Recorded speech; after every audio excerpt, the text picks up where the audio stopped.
Rotary के governor, हमारे भाई, हमारे दोस्त, हमारे हमदम शरद जी, डॉक्टर तोमर, बालकिशन गुप्ता जी,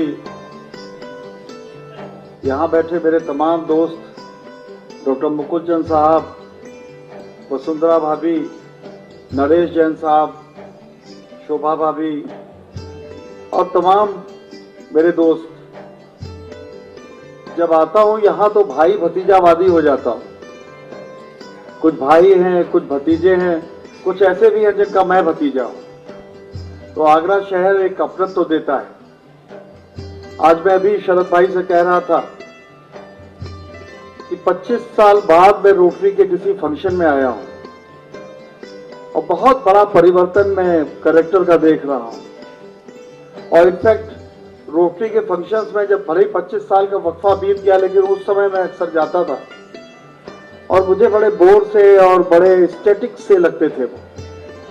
आज जो मैं जीवंतता और जागरूकता देख रहा हूं वो मेरे लिए बहुत खुशी की बात है।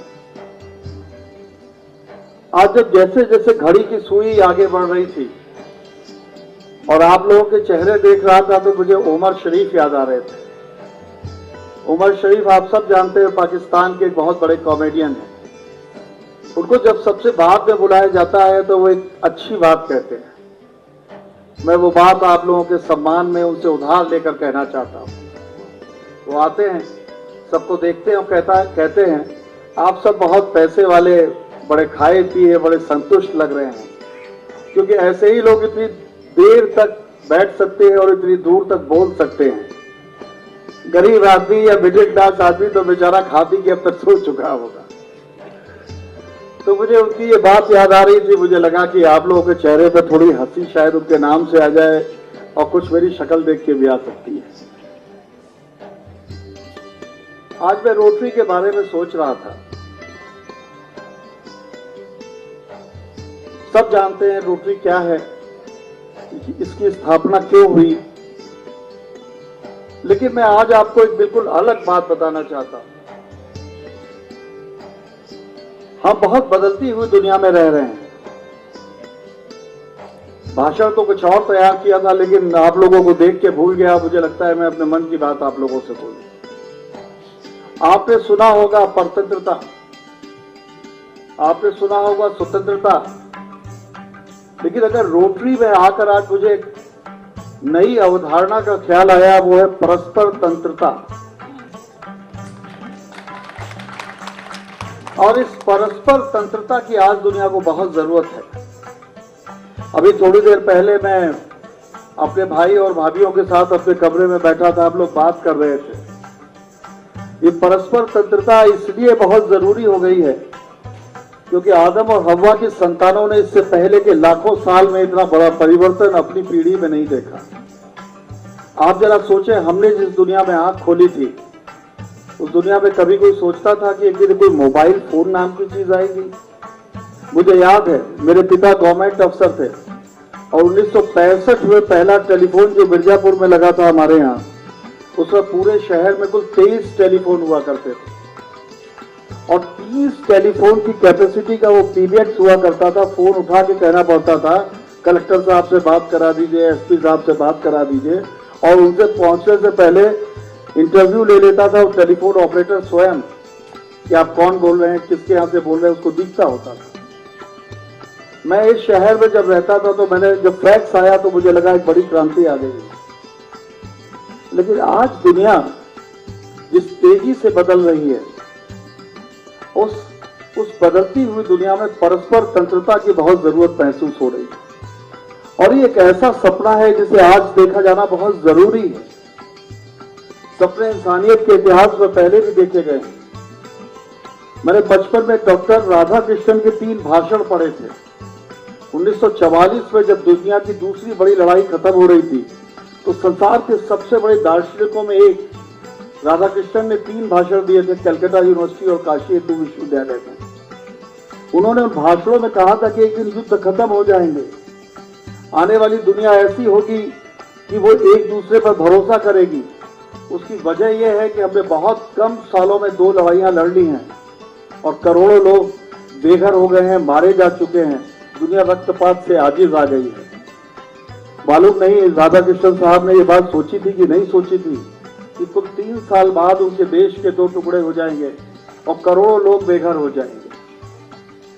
वो समय सपना उन्होंने देखा, अच्छा देखा, लेकिन शायद समय से पहले देख लिया। आज इस सपने की जरूरत क्यों है? क्योंकि जब विस्तार होता है टेक्नोलॉजी का तो एक नया कॉन्फ्लिक्ट पैदा होता है सोसाइटी में, और वो कॉन्फ्लिक्ट होता है आदमी के संस्कारों, विचारों, उसकी आवश्यकताओं और महत्वाकांक्षाओं का। जिस दिन ओसामा बिन लादेन मारा गया उसके कुछ दिन बाद मैं न्यूयॉर्क गया, वॉशिंगटन गया, और वहां जो उनका जो थिंक टैंक है उनसे मुझे बात करने का मौका मिला। वो यो इफेक्ट में थे उस समय अमेरिकन। उनको लगता था कि वह दुनिया से आतंकवाद खत्म कर दिया। मैंने कहा आप गलत सोच रहे हो, ऐसा नहीं है। एक आदमी खत्म हुआ है, लेकिन वो आवश्यकताएं और वो टकराहटें समाप्त नहीं हुई जो ओसामा बिन लादेन को पैदा करती हैं। क्या 3 साल पहले हम में से किसी ने सोचा था कि अल जवाहिरी पैदा हो जाएगा, और आज अगर उसे मार देंगे तो कल कोई और होगा। और इसलिए राधा कृष्णन के सपने और परस्पर तंत्रता की बात पर फिर लौट रहा हूं इतनी सी भूमिका के बाद, कि राधा कृष्णन ने सपना देखते हुए कहा था कि रूस के पास गेहूं ज्यादा होता है और हमारे पास कोयला है। रूस में लोग सर्दी से मर जाते हैं, हमारे यहाँ लोग भूख से मर जाते हैं। ऐसे उन्होंने बहुत से उदाहरण दिए थे कि अगर दुनिया एक दूसरे से बांटना शुरू कर दे तो दुनिया खुशहाल हो जाएगी। क्या दुनिया ने एक दूसरे से बांटा? इसलिए नहीं बांट सके क्योंकि बांटने के सपने और बांटने की हकीकत के बीच में एक डिफरेंस था, जिसको कूटनीति और राजनीति बोलते हैं। आज इंटरनेट के इस फैलाव ने उसको सिमेटना शुरू कर दिया है। मैं एक रिसर्च पढ़ रहा था कि 30 साल बाद पूरी दुनिया में इंटरनेट कनेक्शंस वैसे ही होंगे जैसे आज बिजली है। मैंने जिस हिंदुस्तान में आंख खोली थी, वहां हम जब गांव जाते थे तो बताते थे कि हमारे घर में बल्ब जलता है, लोग आश्चर्यचकित होते थे। ऐसा होता है क्या? आज क्या आप कहीं जाते समय सोचते हैं एक बार को भी कि वहां बिजली होगी या नहीं होगी? और इंटरनेट कैसे दुनिया को बदल रहा है। अभी एक रिसर्च पढ़ी, इनफैक्ट कादम्बरी के लिए कभी कभी लिखना पड़ता है, और वो जैसे महीने में एक बार जी उठता हूं, क्योंकि अखबार न्यूज से बना होता है और न्यूज मेरे हाथ में नहीं होती। तो हम कभी कभी जब लिखते हैं तो हमें लगता है जैसे जनता की बेहद मांग पर लिख रहे हैं। तो कादम्बरी ये अवसर देती है कि आप थोड़ा सा अलग हटके लिखें। तो एक दिन यही विचार कर रहे थे हम लोग अपने एडिटोरियल रूम में, तो इस बार का जो इशू था उसको सोचा कि अमरत्व के ऊपर लिखें, क्योंकि अमरत्व की अवधारणा भी बदलने जा रही है। एक बैक्टीरिया बना लिया है इंसान ने जिसका नाम है ईस्ट, और अब 20 या 30 साल में जो रिसर्च कहती है उसके हिसाब से हम डिजाइनर बच्चे बनाने की स्थिति में आ जाएंगे। आप कल्पना करें कि आप कैसा चाहेंगे। आप प्रयोगशाला को हुक्म देंगे मुझे एक ऐसा बच्चा चाहिए। आप प्रयोगशाला को हुक्म देंगे कि मेरी नाक अच्छी नहीं है, मेरी नाक बदल देनी चाहिए। बहुत सी ऐसी चीजें परिवर्तित हो जाएंगी जो कि लाखों करोड़ों साल में हमने धीमे धीमे इवॉल्व की है। और जब साइंस और हमारे संस्कारों का एक कॉन्फ्लिक्ट आएगा तब इस परस्पर तंत्रता की जरूरत शायद और ज्यादा बढ़ जाएगी। और ये परस्पर तंत्रता रोटरी जैसे ऑर्गेनाइजेशन बहुत कायदे से इसको फैला सकते हैं। मुझे लगता है अगली बार से जब आप इस तरह के प्राइजेस दें, किसी को सम्मानित करें, तो एक बार परस्पर तंत्रता को जरूर ध्यान रखिएगा, क्योंकि आज दुनिया को अगर किसी चीज की जरूरत है तो वो अच्छे विचार की हो। हम भारतीय कहा करते थे दरिद्र में नारायण बसता है। हमारे यहाँ ये था कि एक निश्चित रोटी गाय के लिए रख दो और इतना बचा के रखो कि अगर कोई आ जाए तो तुम्हारे घर से भूखा रह जाए। आज हम खाना फेंक देते हैं क्योंकि हमारे घरों में खाने वाले नहीं आते। एक जमाना था जब हम मिर्जापुर से, इलाहाबाद से पापा और हम जाया करते थे अपनी माँ के साथ, और बैलगाड़ी से जब गांव जाते थे तो 3.5 मील लंबे रास्ते में 8 साल के बूढ़े से 8 साल के बच्चे से 80 साल के बूढ़े तक के लोग दौड़ते थे बैलगाड़ी के पीछे। क्योंकि माँ के ट्रंक में पुराने कपड़े भरे होते थे। आज मेरी पत्नी विजया जी, मैं उनसे कहता हूँ कि भैया 1980 से लेके आज तक के सलवार सूट काहे को रख रखे हैं, तो वो कहती है कोई लेने वाला नहीं। और जब दुनिया इतनी कृपण हो जाए कि न लेने वाला बचे और न देने वाला बचे, तो शायद परस्पर तंत्रता की जरूरत है। तो आज अगर अपनी स्वतंत्रता चाहिए, अगर इंसानियत के इतिहास को, इंसानियत का भविष्य भी बनाना आप चाहते हैं, तो याद रखिएगा कि थॉट्स की, अच्छे कामों की एक परस्पर एक दूसरे पर तंत्रता हमें कायम करनी पड़ेगी। और रोटरी ने इतने सारे प्रतिमान स्थापित किए हैं, पोलियो से लेके और जाने क्या क्या, तो क्यों ना एक नए प्रतिमान का सपना हम इस शहर से देखें। कभी कभी कुछ सपने बहुत छोटी जगहों से देखे जाते हैं।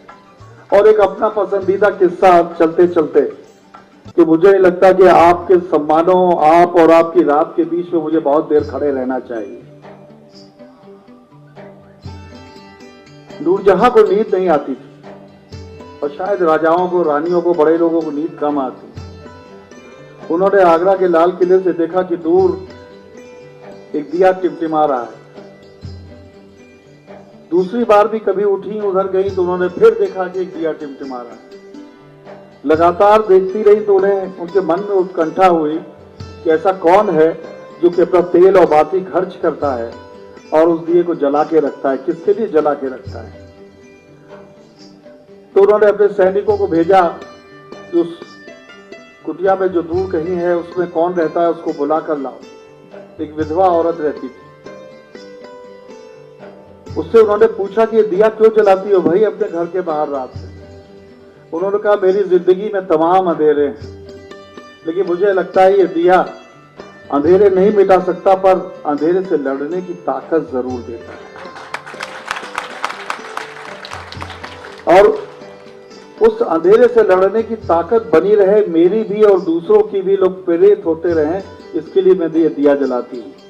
तो क्यों ना आज एक विचार का दिया यहां से जलाएं, क्यों ना एक नई बात सोचे कि परतंत्रता और स्वतंत्रता की लड़ाइयों में, और इसको मैं स्पष्ट कर दूं परतंत्रता और स्वतंत्रता को, जिस दिन 9/11 का अटैक हुआ अमेरिका पर, तो बुश साहब को उन्होंने उठाया और एयरफोर्स 1 में बैठाया और उस बंकर में ले जाके पटक दिया, जो कहीं रेगिस्तान में है, लॉस वेगास से 200-300 किलोमीटर दूर, जहां पे एक हाइड आउट बनाया गया है अमेरिकन राष्ट्रपतियों के लिए, जहां पर अगर परमाणु बम भी गिर जाए तो कोई दिक्कत नहीं होगी। उस हाइड आउट से जब बुश निकले तो उनका पहला भाषण क्या था कि अमेरिकियों अपनी स्वतंत्रता मत खोना। आज उस अमेरिका की स्वतंत्रता के नाम पर बुश पिता पुत्र ने, और ये मेरा कोई पॉलिटिकल एजेंडा नहीं है, लेकिन मैं अक्सर सोचता हूं कि इराकियों का दोष क्या था। मैं अक्सर सोचता हूं कि एक पूरे देश को, भले ही वो किसी तानाशाह के अधीन था, आप कौन होते हैं आजाद कराने के नाम पर बर्बाद कर देने वाले। और आज ये खो में बैठा हुआ आदमी आजादी के नाम पर ये दूसरों को परतंत्रता की बेड़ियों में जकड़ रहा है। तो इस नारेबाजी से दूर अगर हम परस्पर तंत्रता की बात सोचेंगे, ये सपना यहाँ से शुरू होगा, ये दिया यहाँ से जलना शुरू होगा, तो आज नहीं तो कल एक मशाल बन जाएगी। चलते चलते करतार भाई के लिए, कहाँ गए भाई?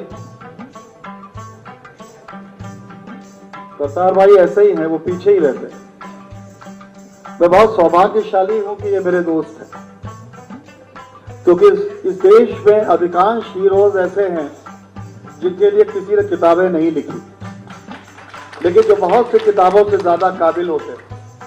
और इनका पहला कैसेट रिलीज करने का सौभाग्य मुझे मिला था, और आज ये सीडी दिल का आईना, तो आप अपना दिल का आईना जलाए रखिए। और चलते चलते रंग जी की 2 लाइनें याद आ रही हैं मुझे। रंग जी की सेवा करने का मौका मुझे भी मिला है। वो मेरे पिता के बड़े भाई की तरह से थे, हमारे घर में आते थे, रुकते थे। और चलते चलते उन्होंने अपने जीवन की सांध्य वेला में 2 लाइनें लिखी थी। कल कोई मुझसे तंग न होगा, महफिल होगी रंग न होगा। तो मित्रों, मैं भी अब आपसे विदा लेता हूँ। शुक्रिया।